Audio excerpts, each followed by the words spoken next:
an Empire Boxing and Unlearning Network production.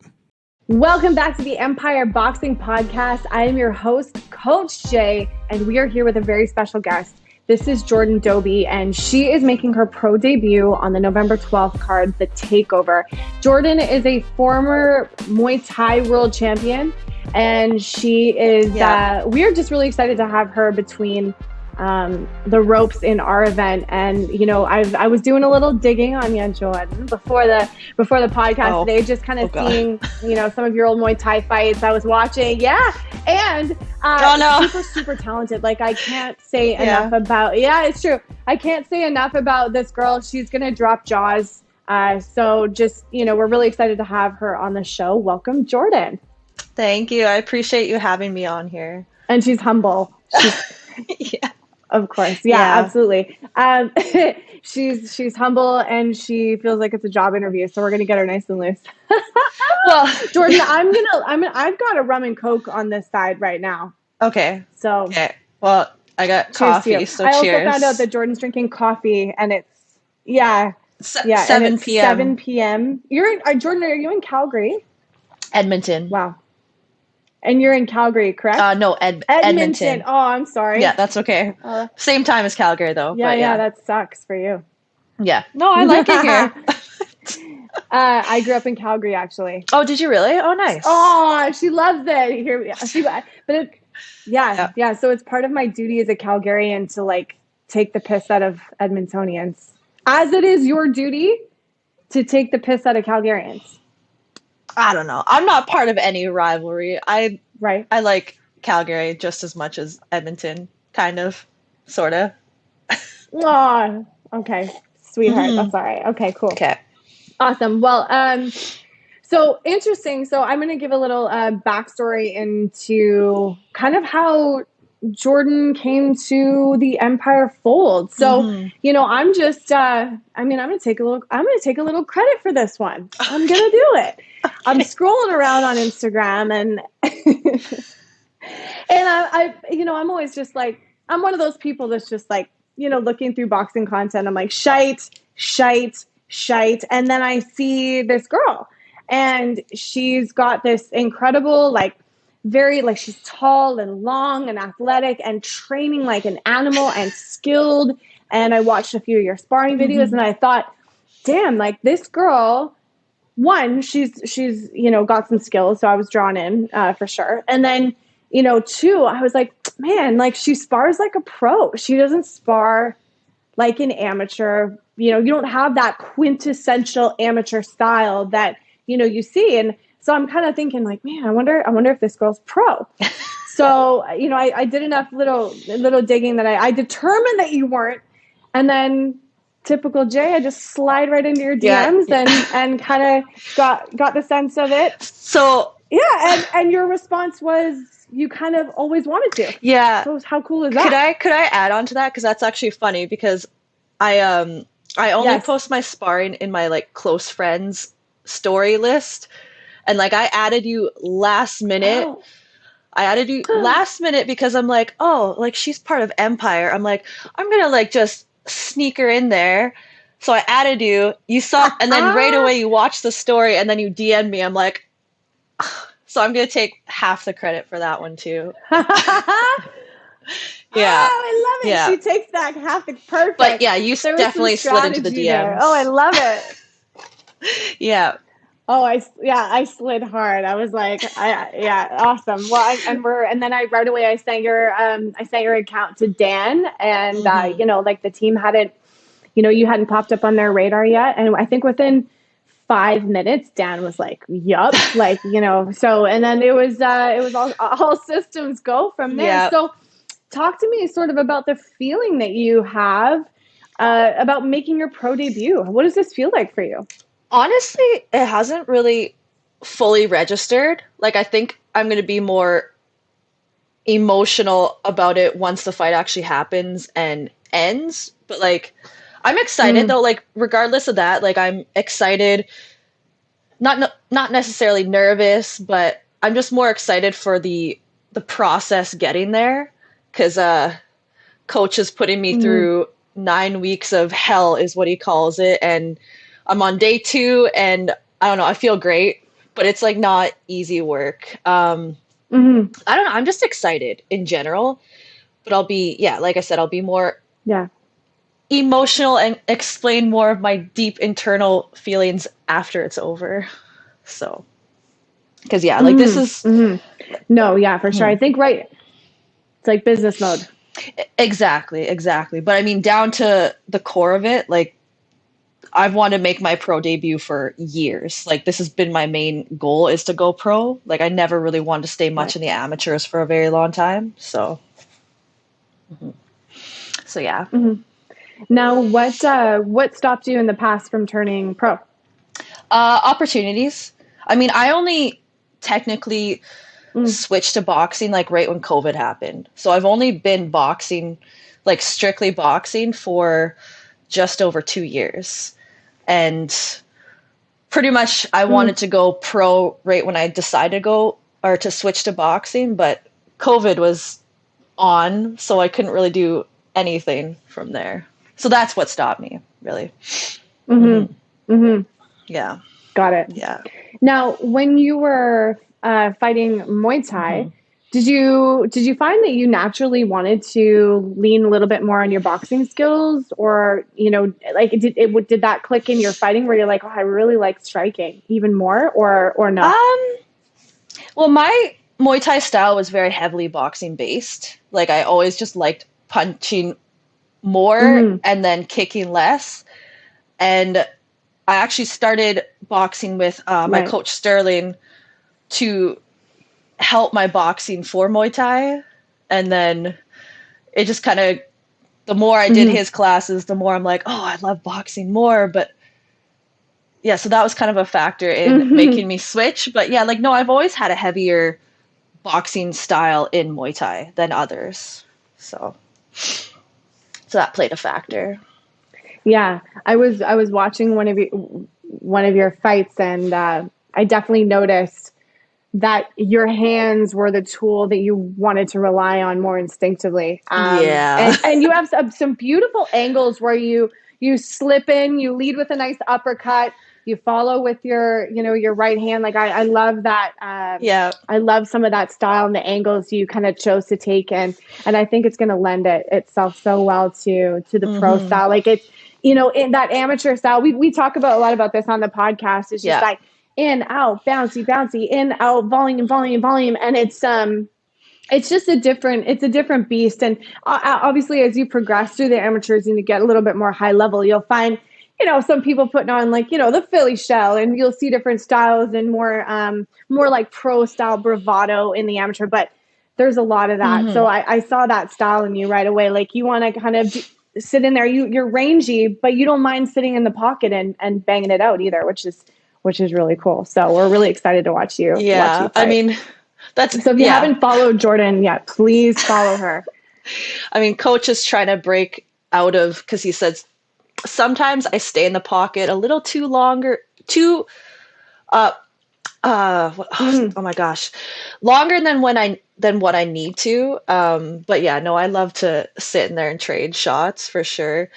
Crap, I was gonna say something completely. Oh no, the amateur style. Yeah, no, pretty much through my Muay Thai career and boxing, I've never really had a amateur boxing style. I've always just naturally catered to the pro. And even like I watch a lot of boxing on YouTube and stuff, and I prefer the pro style a lot more.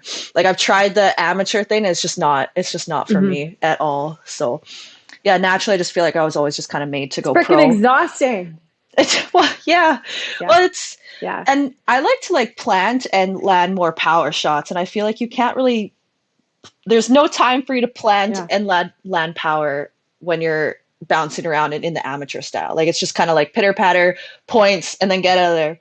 But I like with pro, it's more slowed down, and then you can really take your time and like calculate and set up specific shots, and then time that right power shot when you need to. And I just prefer that so much more. Yeah. And I noticed you have a really naughty liver shot that you like to throw as well. So look forward to seeing that. Yeah, you'll have to find out on November 12th what happens.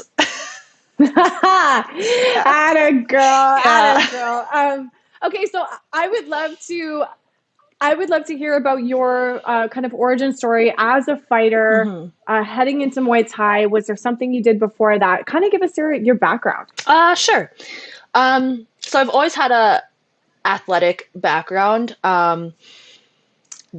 Gym class, I excelled in gym in school. I did track and field. I did hockey. I did soccer. So I was always athletic, I guess. And then out of high school, stopped the athletics, didn't really do much after there. And then that's a long story, but pretty much I joined Muay Thai because I wanted to learn self-defense. I was kind of in a situation that really like put into perspective that if I ran into something or if something happened, I do not know how to properly defend myself. So I seeked out a Muay Thai gym and started training from there and became like literally just obsessed with it. Like, I don't know, it just like clicked and I'm like, man, I love this. Like, this is just like amazing. So training constantly, like 6 days a week, probably. Like, I was very unhealthy, obsessed with it. But, so yeah, I just kept progressing, training constantly. And then my coach at the time, he, like, under a year later, he asked me, he's like, hey, do you want to have a fight? I'm like, what? I'm like, okay, maybe. And so he got me a smoker fight. And this is actually another funny story with that too. So I was training Muay Thai and he was trying to get me, do you know what a smoker fight is? We sure do. Okay, but for the audience members that might not know, a smoker is an unsanctioned club show, essentially. Yeah, pretty much. It's a real fight, but yeah, it doesn't go on your record whatsoever. So he got me set up with a smoker fight. And then it's one where, you know, you show up to the gym, you weigh in, and they match you with whoever else showed up to weigh in. So no one showed up that was a female to fight, except there was this one girl that showed up to support her teammates. And she's like from Toronto, wasn't planning on fighting. And then because she had like a busted knee or something. So her coach was like, okay, well, she'll fight, but it has to be boxing only because she busted her knee and can't throw kicks. So technically my first fight was actually a boxing fight or a boxing smoker. So yeah, which is kind of funny how that worked out. So yeah, I ended up fighting this girl who was from like the streets of Toronto that just came bull rushing at me, and like it was a real fight. And yeah, it was kind of funny. I remember like being in there and like she came and ran at me and just started throwing a bunch of shots. I'm like, holy crap, like this is like, I've never been in a fight before. That was my very first experience with a fight. Like, sparring and fights are completely different. Like, they are not the same whatsoever. So yeah, this is my first experience with a fight. She came bull rushing, throwing a bunch of punches. I was like, holy crap, what do I do? But yeah, I snapped out of it and started fighting back, and then ended up winning that smoker. And then instantly I'm like, yeah, this is what I want to do. Like, I love this. It was pretty much like, as soon as it's over and they like raise your hand that you won, it was like a weird, like, you know, when you have like, I guess I haven't been addicted to anything, but like pretty much like that drug addiction where it's like, I need to feel that rush again and again and again. Like, it was just so, yeah, I was hooked instantly. So, and then, oh, that's awesome. I love that. Now, Jordan, I have a question for you. Sure. What, you know, and feel free to decline. But you mentioned there was a scenario that sort of started this for you. Are you comfortable telling us about that? It's kind of, yes and no. Like, it's just been such a long time ago that I don't really remember a whole lot of details, but it was pretty much just an ex-boyfriend who was very toxic, and there was threats of violence in the situation.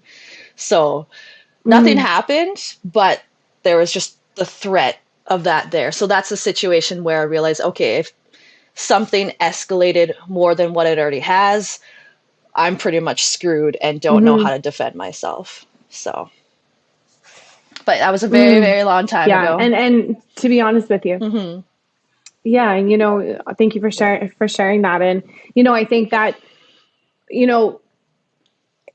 I'm hoping not, but I'm guessing that there is other women and young women that might be in similar situations that might hear that and be inspired to go, hey, and detail isn't necessary, even like that, that says it. And I think there's going to be someone listening that's like, okay, I understand. And possibly that inspires someone else to pick up the gloves, be it professional or just be it for, self-defense. And I think that's cool, that not everyone has that sort of a story that leads them there, but what a brave thing for you to do, to not just kind of accept that you were going to be a victim, is to kind of take the matters in your hands. And and now look what you are. Your hands are your weapon. So that's interesting. We appreciate you sharing that. Yeah, no, I hope it kind of absolutely helps. Now sorry.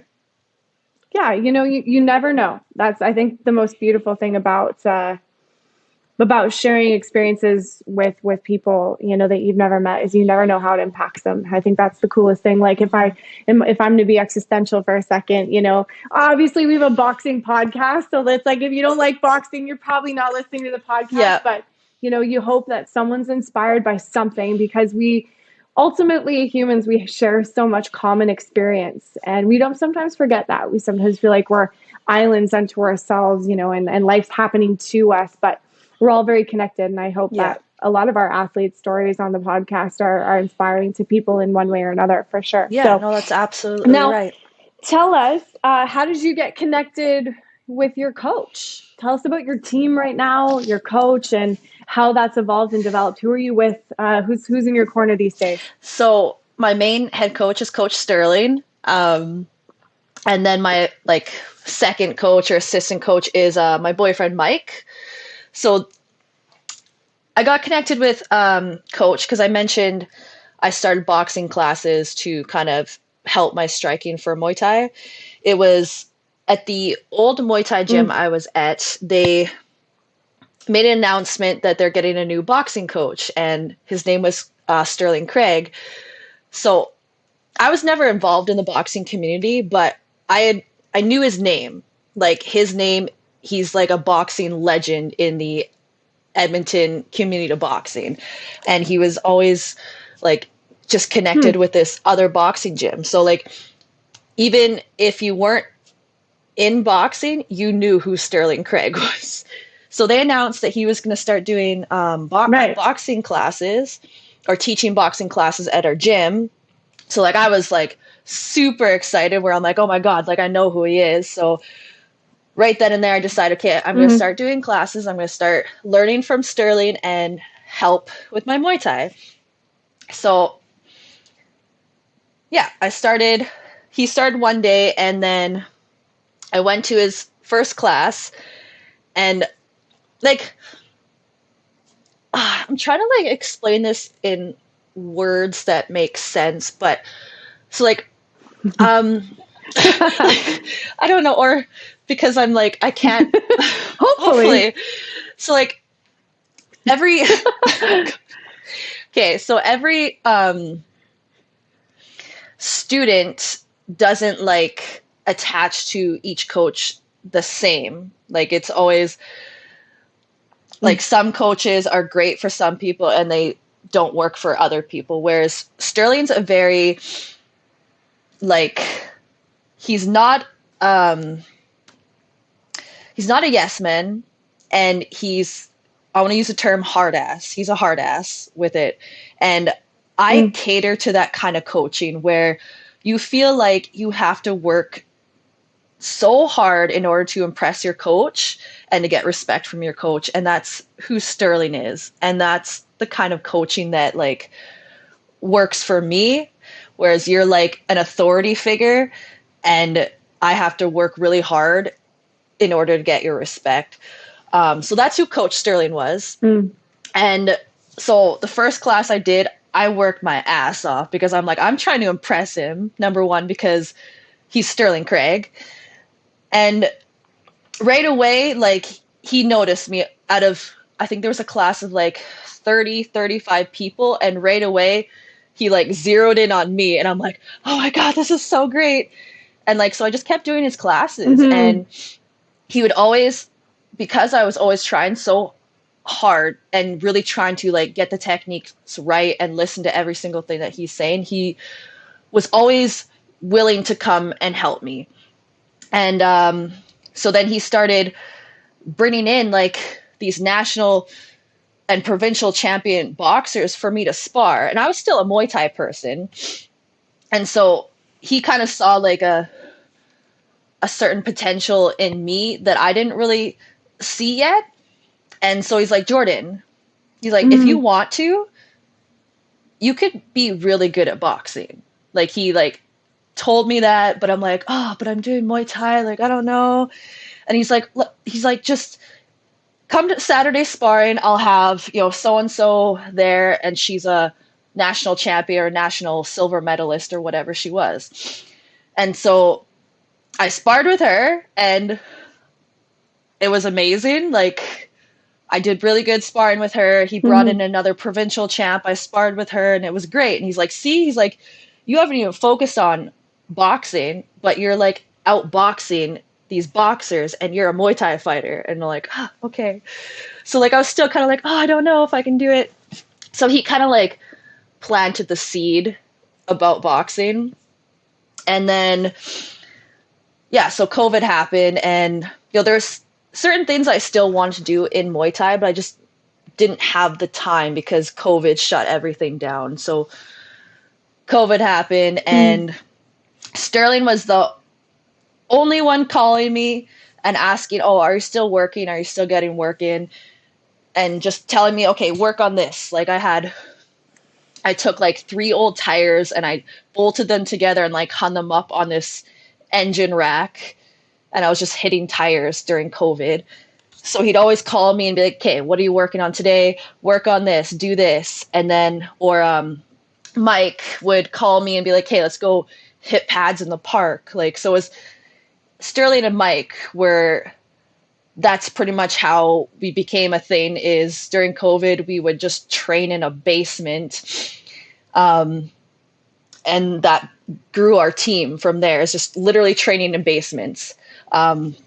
Mike was my pad holder most of the time. And he was a Muay Thai fighter as well. He trained with me at the other gym.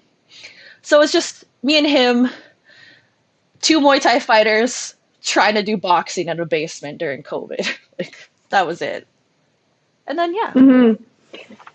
Now, were you guys a couple? Is Mike is your boyfriend? Yeah. Yeah. And were you? Did you guys? We trained together for through the COVID basement training session? No, it was before that. Yeah, we started dating before COVID happened. I know. Oh, okay. Yeah. So we were together for not long. I was like, wow, what one good thing came out of that. No, I mean, it was like a few months before COVID happened that we started dating, but like we trained Muay Thai together for years beforehand. So we were just always like friends. And then, you know, you end up becoming best friends and then stuff happens from there. So, yeah. Absolutely. There's nothing like the sweet romance of a 1-2. Let me tell you. Oh, I love it. Okay, love to hear it. Or sparring with each other. What a brilliant. Yeah, exactly. There's nothing like a bloody nose to bring someone closer together. I love it. Now, I love this story. This story just to me is like just riddled with persistence. Just absolutely like the whole time you were focused on something and it didn't matter kind of what obstacle was thrown at you. It seems like you were like, yeah, I'll bolt some tires together. Like, I'm not about to give up. And, oh no. And I love that. I love that story. If you, so do you have a daylight, if boxing was your moonlight, like, do you have a side hustle? What other things occupy your time, Jordan? I literally only box, and then I'm also a boxing coach, and that's my side hustle is coaching. Yes. So I'm in the gym all day, every day, and that's it.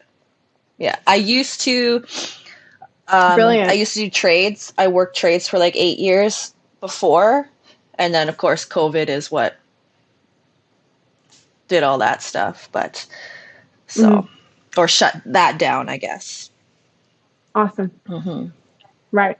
But it sounds like you're on the right path now anyways. Oh yeah. No, I'm in a very good place right now. No. But yeah. Brilliant. I love that. Now, do you think your time, so you've had how many Muay Thai fights have you had? Like what fights are you at total here? I've had 12 Muay Thai fights and four boxing fights and one exhibition boxing fight. So that would be 17. Wow. 17 total. Awesome. Now, do you find, are you thinking about this next fight as it, just another fight, or do you put it on sort of a different level? Like, do you feel that you're prepared for the stage and the lights and, everything that comes with that? Yeah, no, we're treating this as the most important fight of my career. Like, it's good to have the experience from the other ones to help with this, but like right now, this is a very important fight for me. And like, we're not taking it lightly. I'm not even thinking about the stage or the lights or anything. I'm just in complete training mode, focusing on what I have to do and recovery, training, everything in order to perform my absolute best on there. So this is like a very, very important fight for me. So very serious about this one. More awesome. Serious. Yeah. Like the other amateur fights where I wasn't so much getting myself too immersed in the seriousness of it. I was just trying to like be more relaxed and be like, okay, it's just a glorified sparring day where it's the same as sparring, only you just have an audience. Whereas this is completely different. So, so just getting more focused for that. Now amazing. Now you, self-proclaimed introvert. I thought that was so funny. So Jordan makes this really funny story post, and it's Rocky. It's like a Rocky montage in his sweatsuit, and she said something really cute about like an introvert getting ready to come on the Empire Boxing podcast. So adorable. So I love that so much. So as someone who would describe themselves as an introvert, like, does the sort of the media hype stage level about this, does that intimidate you at all? No, not really. Like, because for me, like, I am an introvert, obviously. Like, if I go to a big social event, I'm not going out there and socializing with everyone. But as far as like when it comes to boxing, I love this sport. I love everything about it. And the lights and everything doesn't really intimidate me right now because I'm just so confident in my skills in boxing. So like anything to do with boxing, like just doesn't deter me away from any of the media that comes with it, if that makes sense.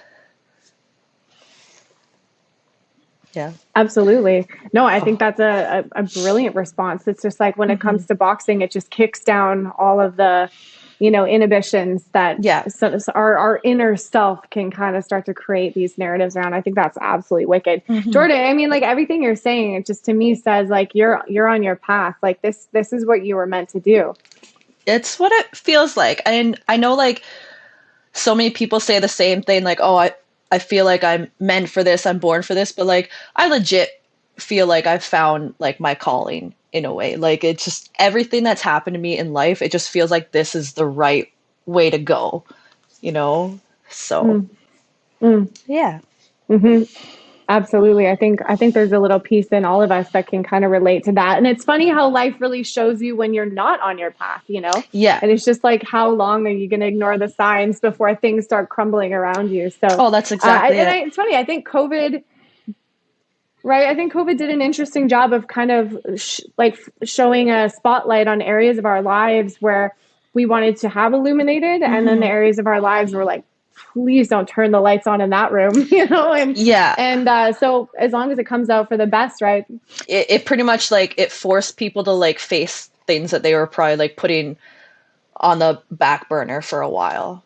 So, and it really filtered out a lot of people that probably said they wanted to compete and take a sport seriously, it really filtered out a lot of those people, because a lot of people didn't stick around for the 2 years during COVID. They went and did something else. Whereas like I just stuck to it because I'm like, I'm not letting this deter me away from it. But a lot of people didn't stick with it. So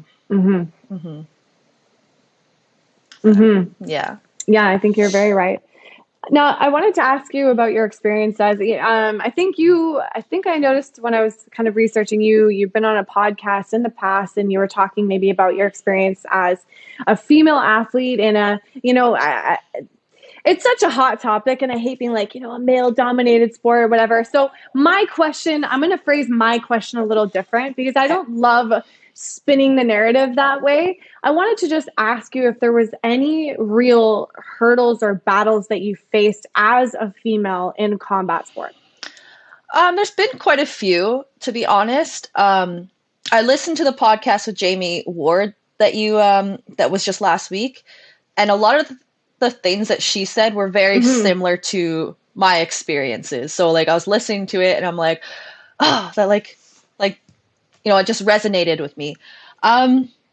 More so in the beginning when I first started, it was not very common for women to be like on the big screen, world stage competing. And even in the gym, like there was barely any woman in the gym. So for me, what I felt like is when I first started is I had to work like pretty much like I had to work 10 times harder than anyone else in the gym in order to like stay there, right? Like I was pretty much, in order to stay in the advanced Muay Thai class, I had to make sure I was the hardest worker in the room in order to be allowed to stay in that class. Because if I slacked off a bit, I literally had my coach tell me that he would kick me out of the class and send me back to like the intermediate or beginners. So that was at the beginning of my career. And then I guess more so recently is, I just find there wasn't really any opportunities here in, at least in Alberta, for me as an amateur female athlete. And so the biggest struggle that I had to deal with recently is like, I always made it very well known that I'm not doing boxing for a hobby. Like I'm doing this for real. Like I'm a legitimate athlete and I want to pursue this sport and take it seriously. Like it's never been just a hobby and just for fun for me. And I made that very clear to pretty much everyone. And I made it very public that that's how I felt. And I just feel like still no one was like listening, and I never got any opportunities as much as I feel like the men around here have gotten for, either they're just doing it for fun or they say, oh, I want to be an Olympian.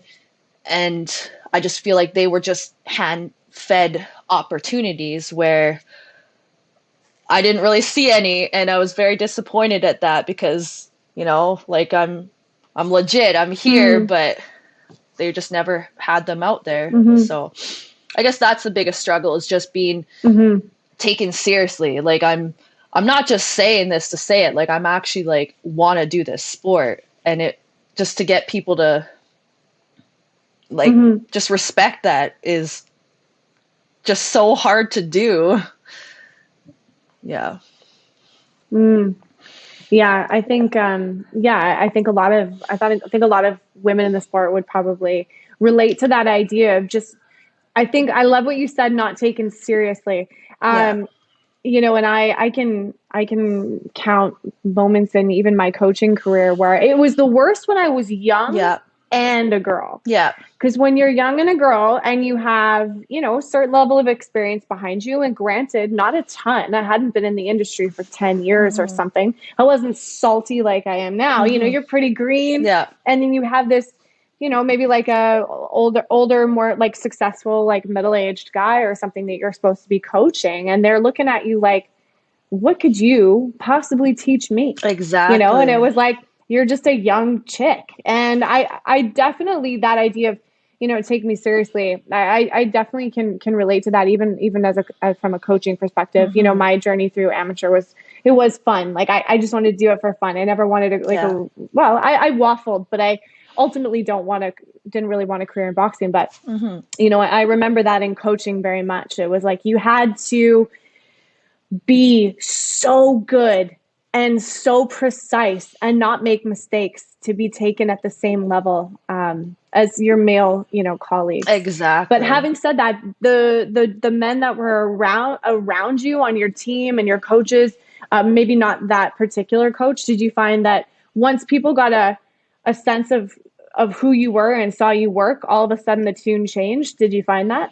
Oh yeah. Oh, I must say, like, when I said that coach like threatened to put me down in class, like that wasn't like, I'm not putting him down in any way. Like I have so much respect for him. I actually talked to him very recently about, like, I ran into him and we had a conversation about that particular situation. And at the time, like I said, I like these coaches that are like terrifying, where I'm like almost scared of them and I have to work hard to get their respect. He was one of those.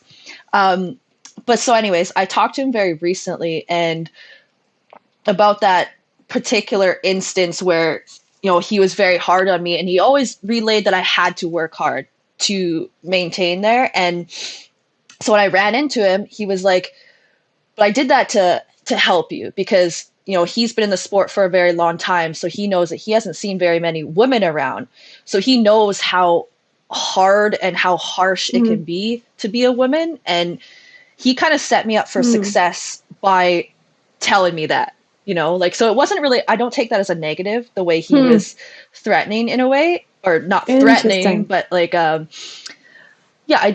wasn't a negative. Yeah. So he pretty much set me up for success, where he was a great coach in relaying that to me and pretty much making sure that I knew, because I'm a woman, how the industry is and that I do have to work hard. Like, even though I can't play the victim role and be like, oh, I should be treated as an equal in the sport. He's like, it's just not how it is right now. So you have to work hard.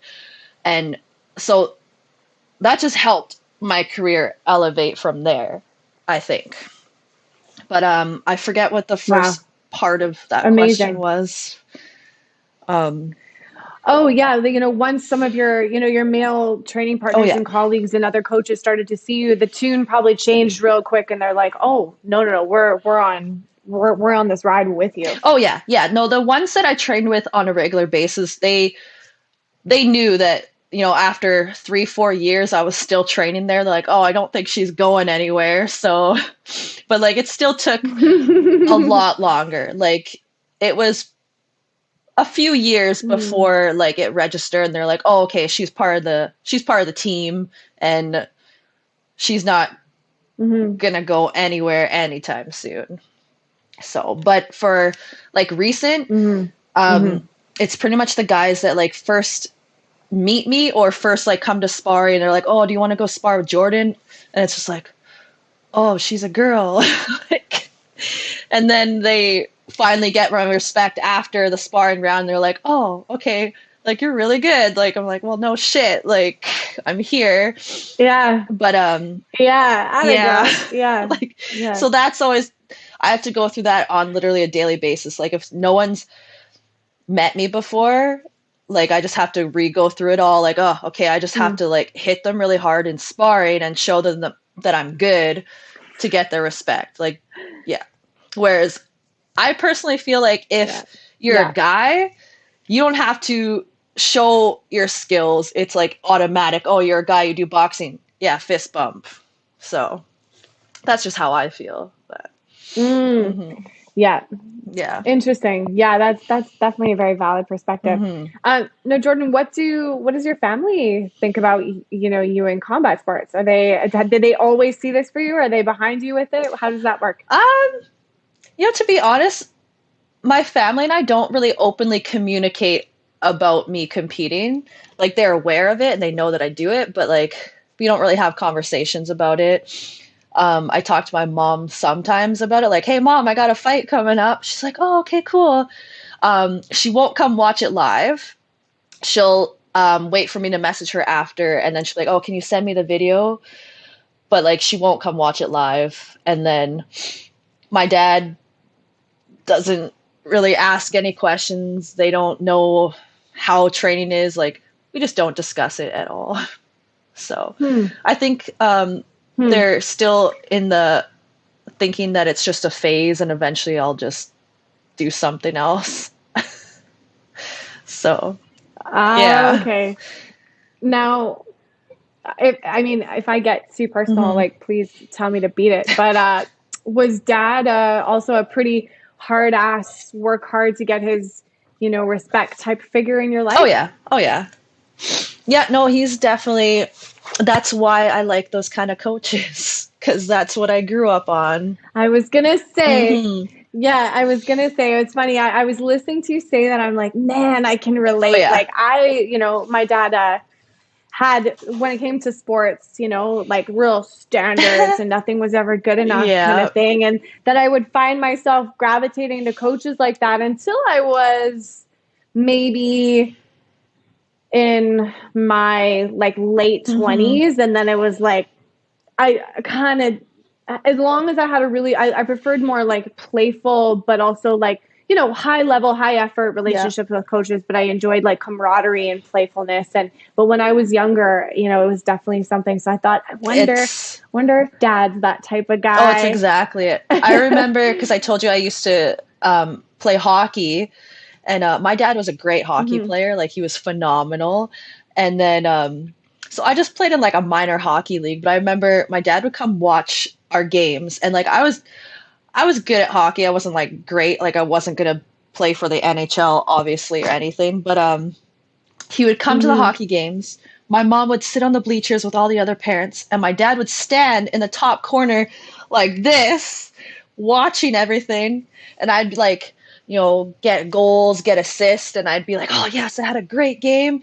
Get in the vehicle, and my dad's like, you played like shit. That wasn't good enough, blah, blah, blah. And I'm like, oh, like I thought I did good. So I'm like, okay, that wasn't good enough. Try again harder next time. Like, so yeah, it was always like, so that's not good enough. You got to do better, better, better. And you carried that sort of mentality yourself. Now you're your toughest critic, I'm guessing. Yes. Yeah. This feels like a psychology interview or whatever. Oh, but it's true. It's true. I love getting to, it's like, okay, right? Like, we can chat shit about freaking jabs, but it's like, I think you represent, if I'm going to get, deep here, like, you represent something really special for us on our next fight. And it in your own life, the parallel of that is something that represents something very special as well. So it's like, yeah, we're going to see your talent. We're going to see your skill. We're going to see your work ethic. But who is Jordan as a person? And as your career unfolds, like, that's an element of this, is people are going to want to come and support and continue to follow your career and the story and what you represent. And not everything has to be a parallel to like women and, like it doesn't have to be that, but it is. Yeah. It kind of is. And it doesn't have to be super loud and super overt or whatever statement you want to make as an athlete, but what you represent is important. And I think, like, no matter what way you slice it. So for me, like, I'd love to get to know Jordan, the person, because Jordan, the athlete, is she's already here. She's right here. And, she's going to be doing great things. So it's nice to know who you are along with that, and I think that's part of the journey as well. And like I said, what it represents is very special. Oh, that's great. I appreciate that a lot, because that's, I'm hoping so. Is mom and dad going to come to the show? Mom's not coming. Is mom going to be in the hotel room, or is mom staying back in Edmonton? No, they're staying in Edmonton. We don't know. Yeah. No, I don't. As of right now, they're not coming. Do you want me to call him up and give him shit? No, please don't. So I shouldn't call them up and give them shit. Oh, no. okay. I'll give them Hey, the pay-per-view you don't stream. know me. Yeah, Okay. I'll give them the pay-per-view stream and make them watch it. Okay. All right. So, no, I'm thinking like once. No. Oh, sorry. Go ahead. Oh. I was just gonna say. I was gonna ask you what your sort of greatest boxing influences were. Are they past boxers, current boxers? Kind of what athletes do you look up to and watch technically or just for their story? I watch quite a few. Like I pretty much do a thing where like I watch one fighter like every couple weeks or once a month. I like just watch their training videos, their sparring videos, their fights, and I like study their style. But my all-time favorites would be Terrence Crawford. He's number one. Yeah, he's probably my all-time favorite. And anyway, so those are the two that I look towards the most, and I study them like crazy. I like Terrence Crawford's style because he's very smart. He has a very high IQ, and he really like knows how to break his opponents down, find their openings, and like expose them. And then once he finds the openings, he like goes in for the kill every single time. And Inoue is just a monster. Like he's just, I love his style where he's just like, I'm just gonna hit you and it's gonna fucking hurt. And then like, I don't know. So those two I absolutely love. And I try to, obviously, like I'm not at that level yet, but those are the ones where I want to pretty much develop my style into theirs. So, yeah. Awesome. I love that. Tell us a little bit about what your camp is looking like. You know, I think you have 9 weeks of hell. It was described as. Yes. So what kind of phase in that hell are you in currently? I'm at I don't really know if he hasn't broken into phases. I'm just at the start where we're just literally just amped up the volume of training. So I'm now just doing more bag rounds, more pad rounds, a lot more like cardio and strength, and a lot more like consecutive sparring. Whereas like before I was more I was still sparring, but it was like chill. Like I do 1-2 rounds here and there. And now it's like, we're going to do like 5 in a row, 6, 7 in a row. So kind of like a Shark Tank style sparring. So it's just getting just more and more reps in of the same stuff and just higher intensity. Yeah. What do you like to listen to in the gym when you're training? It depends on my mood, but I find I do really well when I listen to like Limp Bizkit or Linkin Park or like some old school Eminem or old school Tupac, like them. And nice. Wicked. Yeah. So I love it. Now, and what's your favorite boxing movie, Jordan?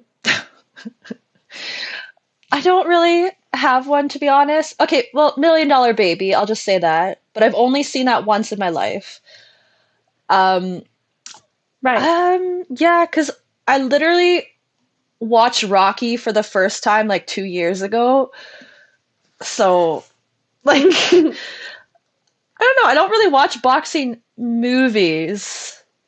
But yeah. Probably because most of them are shite. But yeah, it's a popular question on this podcast. I just have a hard time watching like they're all pretty bad. Like the fight choreography is like that's bad. Like I can't watch it. Thank you. I can't watch it. Yeah. Thank you. Yeah.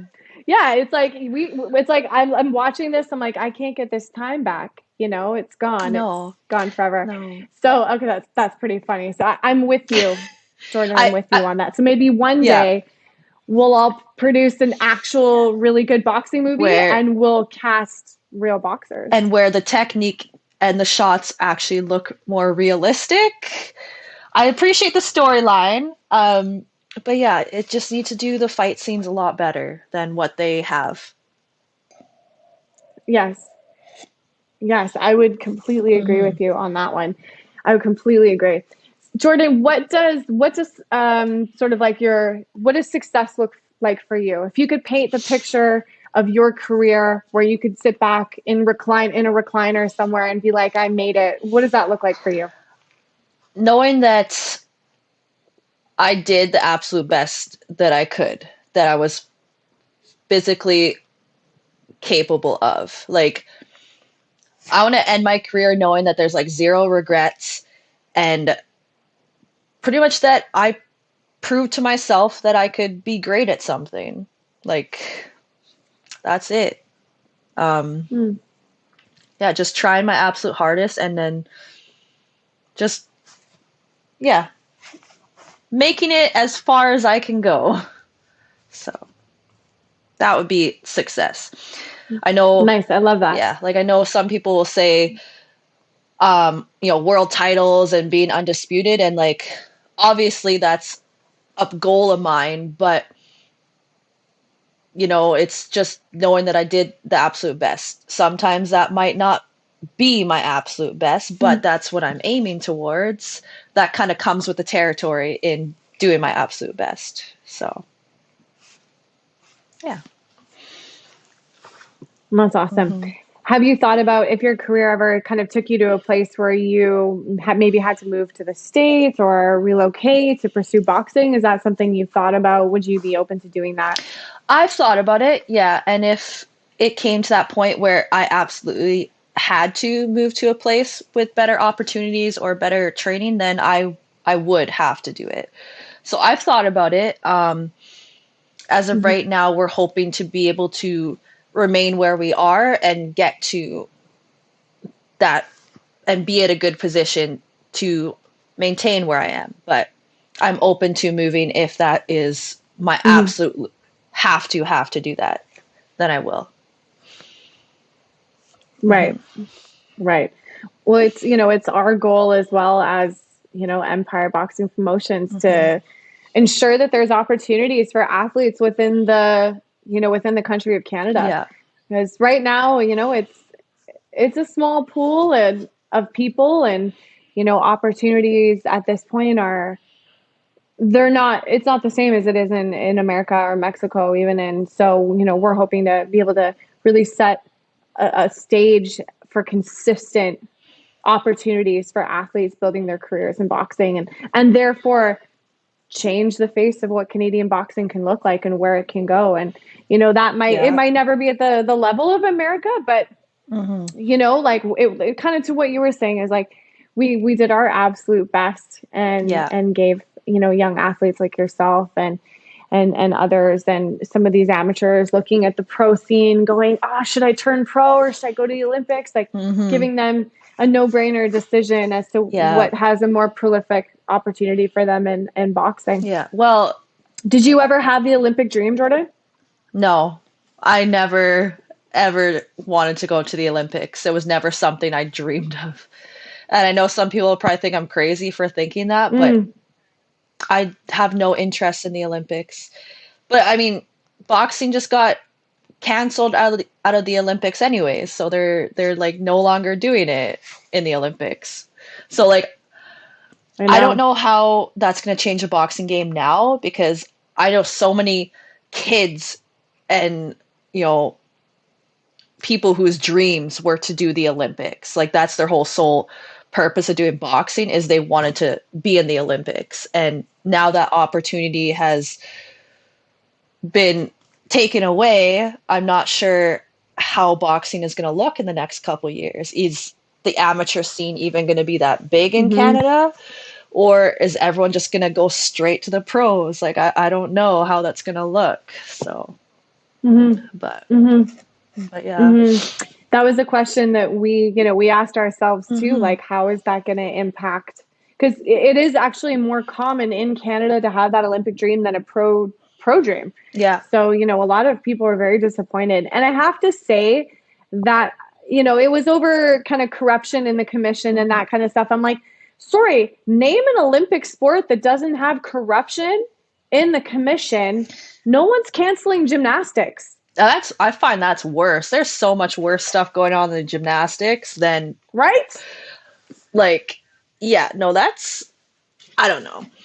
But I mean, what was I going to say? Well, that too, maybe if also these kids that had the Olympic dream would now potentially more steer towards the pros if there's more opportunities in Canada for the pros. Because like you said, there wasn't, in Canada, it's pretty much out east. That's where if you live out in Montreal, Ontario, you're probably going to make it as a pro boxer. But like anything from like Manitoba and west, there's like nothing, right? So like, I don't know, maybe if maybe they would more go towards the pros and Empire Boxing if it's open. So yeah, that's what we're hoping for.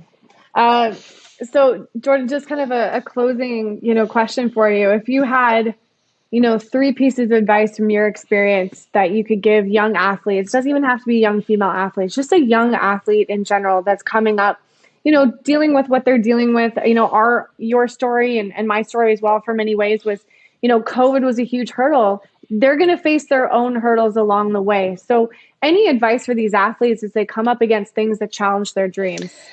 If you're not, I always look at challenges as an opportunity to test myself. So if you're not feeling challenged or, what's the word? If you're not feeling challenged in your sport or whatever it is you're doing, I don't think you're in the right sport, because anything worth doing is going to be hard. Like, it's never going to be easy, but the only way you're going to grow is to be able to work through those challenges and keep, and I always get like on saying big words. The only way you're going to grow is by working through those challenges and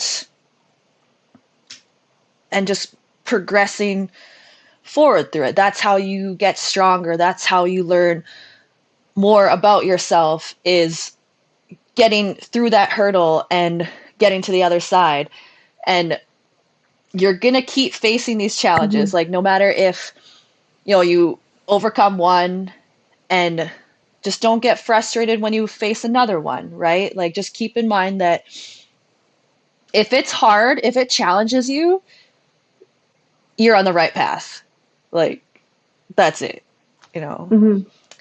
I probably mix like a whole bunch in one, but hopefully that makes sense.